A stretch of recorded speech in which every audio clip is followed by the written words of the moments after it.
My name's Michael Wolf. I'm from Cherry Hill, New Jersey, and I began a business called Wood by Wolf.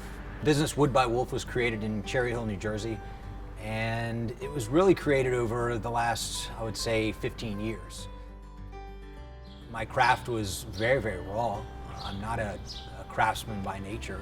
I've built things all my life, had some influence from some very good personal friends of mine, and just went with it and didn't think about it, didn't have a plan, and what I call a build as you go, and work with materials that you don't know what you're going to find when you cut. You don't know what it's going to be like when you sand it down. Is it going to have a certain texture?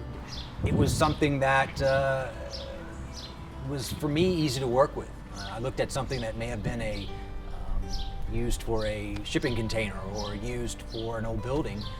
I would find ways to make it into legs or find ways to make it into a frame. I was doing some business, small business out of my own shop in my house, but needed something a little bit bigger, a little bit larger with better equipment. And he offered up a space that allowed me to grow my business to where it is today. My name's Tom Archetti, and I'm the owner of the factory. My whole life I've been servicing industrial machinery, from factories to shops to vocational schools. A few years back, a lot of shops were closing up and I was acquiring a lot of heavy-duty industrial machinery. I was buying and selling a lot of this equipment. Me and a buddy of mine bought this 1920s movie theater and moved in all this equipment and started New Jersey's largest makerspace.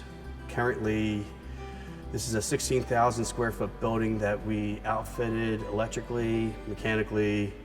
We set the whole shop up. I mean, right now we have some serious woodworking and metalworking machinery here. We open it up to the public for people to come in that don't have access to tools and equipment like this, and it's this scale of equipment.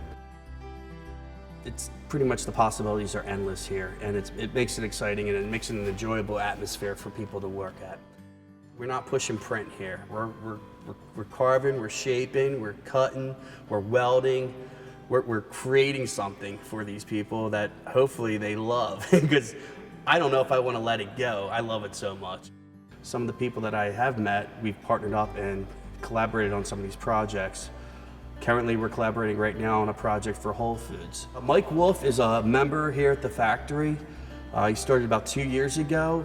Guy's got a great eye. He's got some really cool designs, and he's got some really neat work. Apparently their decision maker, team leader, saw some of the work that I had done for another small business in Philadelphia, some checkout counters, some bar tops. One of the things that Whole Foods found attractive in my work was the fact that I was using salvage materials, repurposed, old barn wood, anything I could find that was potentially being thrown away. Luckily, Whole Foods found that attractive, met with them, and I was hired to make some display tables for them. In Whole Foods' eyes, it's just as important as how it's displayed. It's not just what you give, it's how you give it. They wanted me to build display tables for their mind and body section. And just started talking about some of the other ideas. They liked my work and the work that I've done at the factory so much that they keep asking me, hey, what about this? Were you interested in this? So our current project involves us redoing their entire cafe. Their whole target market is people that care about the environment and care about what they're eating and what they're consuming. You know, why wouldn't they care about what they're sitting at? Where they want to promote the businesses, they want to support the local businesses, and they also want to tell the story at the level for the consumer to know where these tables are coming from, who worked on them, where these trees may have come from, and how they made it to their store. When Whole Foods approached me about doing their cafe, I immediately thought of John Shelley at Circle Woodworx, and immediately thought the collaboration with Tom would make great sense. Why wood? Why not? It's everywhere. My name is John Shelley. The name of my business is Full Circle Woodworx. I'm located in Chemung, New Jersey and Tabernacle, New Jersey. This is the sawmill. This is where all the logs come in to get processed, stacked, and dried before they move over to the showroom. The tree grows, it dies, it gets recycled back into lumber, and then it gets used again. Favorite changes all the time. It goes between, I like the black walnut, I like the English walnut. Lately I've been on an ash kick. Sassafras, I love sassafras. No, either. Everything that comes in is used. There's an insane amount of wood waste that goes to the landfills, and it's all usable wood. It can be turned into usable lumber, and it's a lot of nice lumber too that would otherwise just be filling up landfills. Slab cuts on the logs, that I give to local residents to heat their homes in the wintertime. The sawdust goes to either farms, for horse farms, had women come and get the sawdust to cultivate mushrooms. The walnut sawdust gets used as a weed preventer. And I read this cool story about this gentleman that had stepped away from the business that he had known for 14 years and began a whole new career, basically reinventing himself. And it was something that I was interested in because it involved locally sourced lumbers, and on top of it, he was repurposing and salvaging a lot of materials that were meant to go to the landfill. Before I started this business, I traded equities and commodity derivatives for 14 years. It's the same thing. It's just a physical commodity. I source it in one spot. I have potential buyers. I go at risk on it, and I try and minimize my risk and place it with a buyer. A big, thicker statement of a table is cooler, but it sometimes has its challenges because one, you have to wait longer for it to dry. Two, it's got a better, sometimes in some cases, a better chance of warping on you. You got to make sure it's completely dry. Each one is different. You have two exact same species, and they look completely different when you cut them. For example, the townships, instead of having to go to the dump and pay a tipping fee to dispose of their urban logs, they bring them here, or I pick them up from them. Because at some point in your lifetime, you won't see any more ash trees. The emerald ash borer beetle is slowly wiping them out.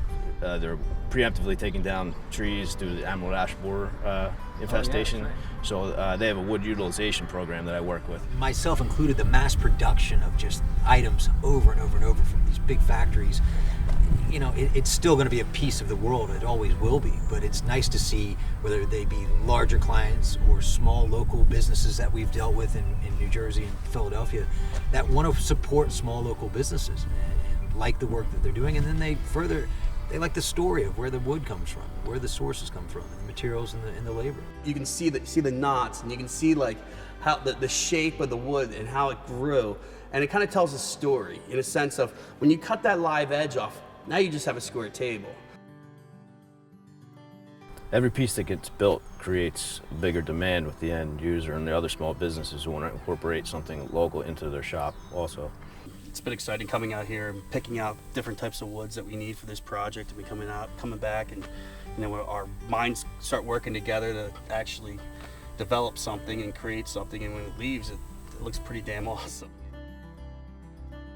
As the relationship has grown with Whole Foods over the last year and a half, I've since joined the Factory Workers in Collingswood and worked with Tom Marchetti on a number of projects. I've been servicing industrial machinery since it was my dad's business. Back in 1977 is when he started, and we were going into factories all in Philadelphia, and these factories had closed up, and when they closed up, they were taking these machines and taking them to the scrapyard, or people were buying them and sending them overseas. So the reason why we call ourselves the Factory Workers is kind of a tribute to the people in the factories that have shut down over the years, and we're still trying to use the machines and the equipment that were once in these factories. Instead of disposing of them, we're actually using them. Things about the Factory Workers is the fact that there's many members there that all have different skill sets, and there's been a lot of collaborative ideas, shared ideas, opinions, honest opinions, criticism about work that you're doing. My name is Bruce Falsight. So I own a tattoo shop over in Stratford, New Jersey. It's called Body Art Tattoos and Piercings. These machines are getting used, and they're getting used hard. I'm a woodworker. I make furniture, I make tables and chairs. I made this box for my prosthetic that I also made. And over the years, I've learned how to kind of modify and customize my machines. And when I found the factory, I kind of decided to take that to the next level and start building my own tattoo machines from scratch. It's like a blank canvas in there. When you do come in and somebody says, hey, what are you making? You share with them, hey, I'm doing this. And a lot of times I'll ask one of the members or Tom or whoever is in there, I was like, hey, what do you think if I try this? Or what do you think? And someone may have some experience over that. Which is called a lathe. The process is called turning. They force the wood into a shape. You have to really work with the wood and work with colors and work with textures and work with the grain and listen to it. So a few years back, a lot of shops had closed up, and I purchased a lot of their machinery for pennies on the dollar.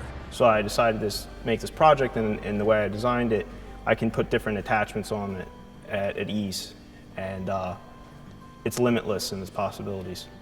And not only do we just have a co-working space, a maker space, but we also have concerts, events, fundraisers. We have a stage here, so we're still incorporating the original theater you know, kind of what it was meant to be, but we kind of put a little, you know, little edge on things here. You know, just come here and play around, and it's peaceful to me, you know, and I'm focused on what I'm doing. Like when you're joining a piece of wood, you better be focused on joining that piece of wood, or you might have a problem.